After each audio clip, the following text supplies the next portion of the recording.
Bom, agora quanto aos livros, né? Aí a gente tem que trabalhar aquela questão do B, do B e do B auxiliar, do C auxiliar, né? Então, o A é o nascimento. Aí a gente tem o B. O B é o quê? Casamento. Aí a gente tem o B-aux. B-aux. O que é o B-aux? O B-aux é casamento religioso para fins civis. Então, para quem casa no religioso, tem um livro especial, tá? E tem toda uma regra também especial. E você não pode perder aqui a questão do fundamento das coisas. Tem uma questão que caiu no simulado, que até foi objeto que o pessoal chegou a falar alguma coisa sobre ela, e que você tem que, o que você tem que entender ali? Você tem que entender o fundamento. Gente, celebração não se repete. Celebração é celebração. O casamento é no momento da celebração. Celebração ocorreu? Beleza. Aquele é o momento. Quando é que eu vou registrar no registro civil? A qualquer momento também. Se eu tenho lá o registro de quando houve a celebração, né, eu vou fazer o registro civil, tá, vai estar lá um momento, mas também a qualquer tempo. O problema é que eu vou ter que fazer a habilitação. Tá? Beleza? Então, assim, não pode, por exemplo, porque fica aquela questão, você vai lá, faz a habilitação, aí você volta, você tem um prazo para fazer a celebração e voltar com a documentação. Acho que foi essa a questão na prova. E aí a pessoa perdeu o prazo, ou fez dentro do prazo, ou perdeu o prazo, não sei o que foi, não lembro exatamente, mas, ou foi dentro do prazo, mas tinha alguma coisa que iria mudar. Mas aí o que acontece? Você tem que entender que em nenhum momento vai se afastar a hipótese da celebração, ela já aconteceu. Eu acho que alguém esqueceu, né? A autoridade não entregou o documento para poder... O que vai, se passar o prazo, o que vai acontecer? Uma nova habilitação.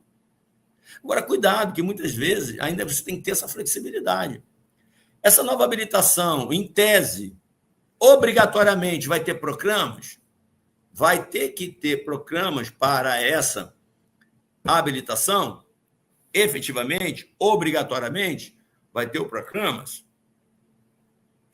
Você não sabe. Por quê? Digamos que ela tenha feito proclamas há pouco tempo, acabou de vencer. Ela pode pedir ao juiz, ela pode fazer uma solicitação de afastamento do programa para fazer logo o registro. É possível que ele libere? Sim. Então, há uma obrigatoriedade legal de fazer novos proclamas? Não. Habilitação, sim. Só que o proclama está dentro da habilitação. A habilitação é obrigada. Tem que fazer nova habilitação, porque é a lei que determina. Perdeu o prazo, tem que habilitar de novo.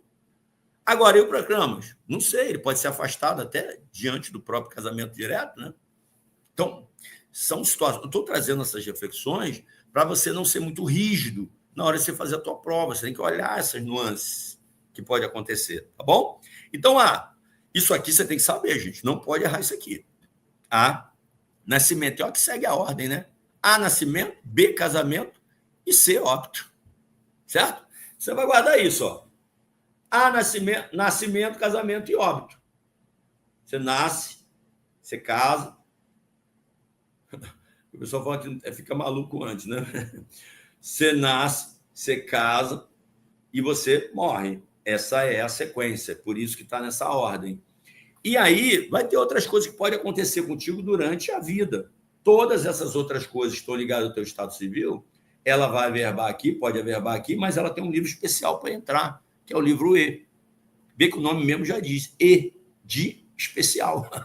Só guarda isso, né? Fácil de guardar. E de especial. Então, você já sabe, tem um livro especial para isso, para esses outros atos que vão ser registrados. Mas aí, olha só, você tem variação aqui, porque aqui é nascimento, casamento e óbito. Só que existe um casamento que tem um regime jurídico diferente. Ele é um casamento religioso, ele não é um casamento civil, ele é religioso, mas para você produzir efeitos civis nele, você tem que trazer ele a registro. Mas ele é religioso. Esse aqui é o casamento civil. Tá? O C, o B, ele registra casamento civil. Casamento civil. Só que aí existe um outro casamento que é religioso, mas você quer fazer com que ele produza efeitos civis. Ele não pode entrar aqui, por quê? Porque ele não é civil, ele vai produzir efeitos civis, mas ele foi religioso. Meu casamento, por exemplo, foi religioso. Fiquei no B-aux, certo? E tem o óbito. Só que o óbito também tem uma variação. O C tem uma variação. Tem um óbito. Um tipo de... Né? Não é um óbito, né? Mas é um óbito, em tese, não posso dizer que é óbito. A gente fica tentando buscar formas aqui para poder fazer você memorizar, mas está dentro do campo do óbito, é uma morte. Só que é uma morte de um feto. Não é a morte de uma pessoa que já adquiriu personalidade jurídica, tá? Porque a personalidade jurídica só se adquire com a vida. Ela não tinha, por exemplo, ela não tinha recebido o feixe de direitos patrimoniais para realmente adquirir personalidade jurídica, né? Adquirir personalidade jurídica e receber esse feixe de direitos patrimoniais, mas ela tinha direito existencial. E aí você tem o quê? A possibilidade do natimorto, tá? Natimorto é aquele que já nasceu morto, tá? E aí ele tem um livro especial para ele, que é o C-aux, tá? C-aux, tá? E a gente depois vai falar um pouco mais disso lá no Direito Civil. Tem o D, que é o Proclamas. O que é o livro de Proclamas? Está ligado aí ao casamento, que é o quê? Proclamar o casamento, anunciar, dizer para todo mundo. Primeiro vai ser publicado. Depois de publicado, aquela publicação vai ser retirada lá da serventia, ela é publicada na serventia. Ela é retirada depois e ela é registrada nesse livro, tá? Na verdade, ela é registrada ali, colocada lá e depois fica arquivada, certo? Então, esse é o livro de registro de proclamas, tá? O registro da publicidade que foi dada ao casamento, para provar que houve a publicidade, que é o quê? Um dos elementos de validade da homologação de casamento. Tá? Para homologar o casamento, tem que ter o proclamas. E o livro E, que aí sim, o livro E tem que estar no primeiro ofício da primeira subdivisão judiciária. Gente, uma coisa que é interessante você fazer aí, aumenta a velocidade aí, tá? Da minha fala, porque eu falo devagar mesmo para poder explicar o máximo. Mas a gente já vai matar, porque já vai dar 1 hora já nessa aula aqui, ó. Índice alfabético obrigatório, tem que ter. O oficial deve manter índice alfabético dos assentos. Então, é por ordem alfabética. Pode ser em sistema de fichas, desde que assegure segurança, agilidade na busca, porque a gente tem que ficar fácil. Hoje, eletronicamente, nada disso que acontece. Mas isso aqui serve para cair aonde? Em prova. Vai cair na sua prova. Forma de escrituração, deve seguir ordem cronológica. Guarda isso, gente. Cronologia. Em tudo vai acontecer isso. Dentro da serventia, tudo é cronológico. Vamos depois perceber isso. Então, guarde essa cronologia como uma regra. Sair disso aqui é exceção. Todos os atos têm que ser praticados de forma cronológica, sem abreviaturas ou algarismos. Emendas, entrelinhas, correções devem ser ressalvadas antes das assinaturas. Lembra que a gente falou de erro? Aqui é a mesma coisa, tá? Tem que haver ressalvas antes das assinaturas. Esses assentos deve haver uma linha horizontal separadora entre assentos. Você acabou um assento, vai para o outro. Tem que ter uma linha horizontal separadora, tá bom? Beleza? Tá. Aí aqui a gente fala das correções. Há uma possibilidade, aqui eu acho que não coloquei, mas há uma possibilidade, por exemplo, de você fazer lá o em tempo. Tudo isso, gente, na escrita há possibilidade. Então, assim, ó, ressalva, entrelinha, correções, você deve fazer essas ressalvas antes das assinaturas, mas aí já assinou, todo mundo assinou. Não praticou outro ato ainda? É possível o quê? Você fazer o em tempo, fazer as correções e todo mundo assinar de novo, ok? Todo mundo assina novamente. Essas são possibilidades de correção enquanto o ato está sendo praticado. Acabou. Ih, caramba, esquecemos isso, está todo mundo ali. Em tempo. Você abre de novo a discussão. Em tempo. papapá, ppp, onde se está isso, digo, é isso, onde se lê aquilo, aquilo outro, a cláusula, papapá, não sei o quê, e aí colocou, todo mundo assina novamente. Aí é um encerramento definitivo, ok? Mas é possível acontecer, tá bom? Bom, divisão do livro. Os livros de RCPN, gente, eles também têm uma divisão diferenciada, são 3, feito em 3 partes. À esquerda, que vai ter o número de ordem, inclusive quando você está fazendo a peça prática na prova lá, é isso, ó, número de ordem. Aí você tem um centro, que entra o texto, e você tem a direita, que fica livre, né? Fica em branco, para quê? Fica em branco para ingressar o quê? Retificações, averbações, tá?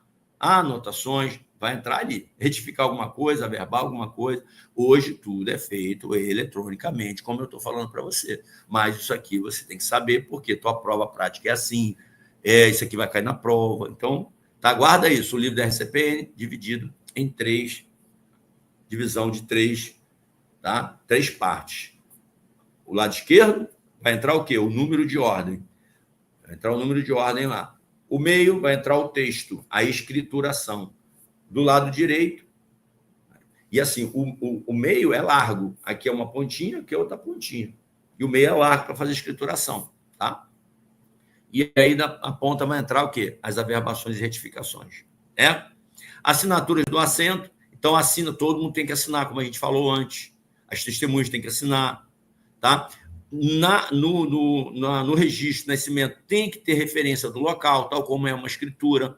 Local, hora, data, todas as informações têm que estar ali. Tá? Se tiver procuração, você tem que consignar a procuração no registro. Tá?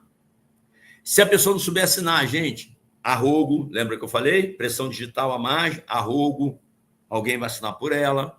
As custas da procuração correm por conta do interessado. Né? E aí vai indo. Leitura do assento antes.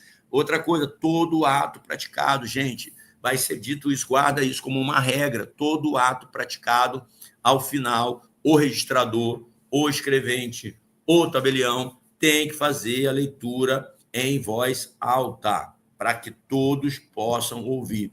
Tá? O assento deve ser lido às partes testemunhas antes da assinatura. Essa leitura deve ser expressamente mencionada no texto. Inclusive, ela foi lida, aceita, entendeu? Então, você vai ter que dizer que ela foi lida, não é só você ler, você tem que colocar essa informação na escrituração, de que ela foi lida. Isso tem que estar expresso ali, não só ler, mas também consignar que foi lida, ok? Até porque, se você não leu, consignou que leu, alguém vai falar assim, mas o senhor não leu isso aqui, só botou que ela foi lida? Não vi nada, não é isso? Então, lá, correções do assento antes da assinatura. Aquilo que eu falei, você pode, aqui está aqui, eu pensei que estava lá atrás, está aqui, ó. Você pode, mesmo depois de assinar, se tiver que fazer uma correção, faz a correção, assina novamente. Retificações posteriores ao ato, aí só com autorização judicial, só por decisão judicial que você pode fazer retificação. Não é igual lá a escritura rerrar, não, com a anuência das partes. Aqui, guarda isso. Aqui não tem rerrar, tá? O ret, aqui não tem. Aqui, a retificação, depois de terminado o livro, só por determinação judicial. Lá na escritura pública, não. Na escritura pública, você pode fazer. Emendas não formalizadas são nulas, tá? Qualquer tipo de emenda, mas não está ali, colocada no ato, não tem valor. Requisito para as testemunhas, pode ser parente, não tem problema, né? A lei que vai definir ali a questão da testemunha. Se essa testemunha foi desconhecida do oficial, ele tem então que apresentar documento. Isso aqui é para ficar em prova, né? Porque independente da pessoa me conhecer ou não, eu vou pedir o documento, vou consignar o documento no ato que está sendo praticado.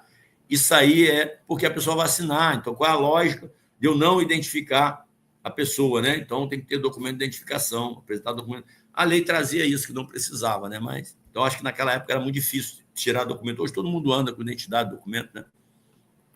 Então, a ver que a fé pública do tabelião era tão grande que se ele conhecesse a pessoa, a testemunha, a pessoa nem precisava apresentar documento. Olha só, livro de programas deve ser escrito, escritura cronológica também, ó, cronológica, com resumo dos editais recebidos ou expedidos, tá bom? Beleza? Assinatura pelo oficial. Tá? Porque aqui, pô, professor, mas por que editais recebidos e expedidos no livro de programas? Porque nem sempre o edital que você está registrando ali ou que você está publicando na tua serventia, ela foi oriunda de você, né? Ela foi oriunda da serventia. Pode ter sido outra serventia no casamento, não é isso? No casamento, um mora num local, o outro mora no outro. E o Proclamas, quem está habilitando é que vai fazer a expedição e vai fazer parte lá do livro da outra serventia. Legal? Assinatura do oficial. Registro do edital de casamento, deve conter todas as informações do edital e dos documentos apresentados. Certidão de filho legitimado, aqui a mesma coisa, né? Uma coisa que a gente nem fala muito, mas está na lei, a gente passa aqui. Registro tardio. Gente, isso aqui, eu fiz uma aula especial, está lá para vocês, depois eu vou gravar a aula, tá bom? Então vai ter uma aula exclusiva falando de registro tardio de nascimento. Está lá na plataforma já, o caderno extra, tá bom? E eu vou depois falar disso aqui, então eu vou até pular aqui, tá bom? Correção, fiscalização, envio de dados estatísticos. E aqui, ó, juízes devem realizar correção e fiscalização regularmente, tá? Os envios de dados estatísticos por IBGE, os oficiais de SCPN devem remeter ao IBGE mapa de nascimento, casamento, óbito, ocorrido no trimestre anterior. A periodicidade, até o 8º dia útil do mês de janeiro, abril, julho e outubro. Como é de 3 em 3 meses, trimestre, tá? Então, vai ser os meses de janeiro, abril, julho e outubro. Guarda que é janeiro, né? Começa em janeiro. Se começa em janeiro, aí você vai fazendo as continhas de 3 em 3 meses. E sempre vai ser até o 8º dia útil, ok? O IBGE pode requisitar correções aos oficiais, o não envio sujeito ao oficial a multa, penalidade, tá? E essa multa pode virar dívida ativa da União, porque se você é multado, não paga, vira dívida ativa da União, né? BGE, se não me engano, é uma autarquia, então, por ser uma autarquia, ela emite CDA, emite certidão de dívida ativa, né? A responsabilização aí penal também, né? Devem constar nos mapas. O que tem que constar no mapa, gente? A DNV, que é o quê? Declaração de nascido vivo, o número dela, a identificação da DNV tem que estar lá. Envio digital obrigatório, né, do DNV, se o cartório tiver estrutura tecnológica compatível, tá? Então, digitalizar, enviar a cópia da DNV. E além do número que já tem que estar lançado lá, ok?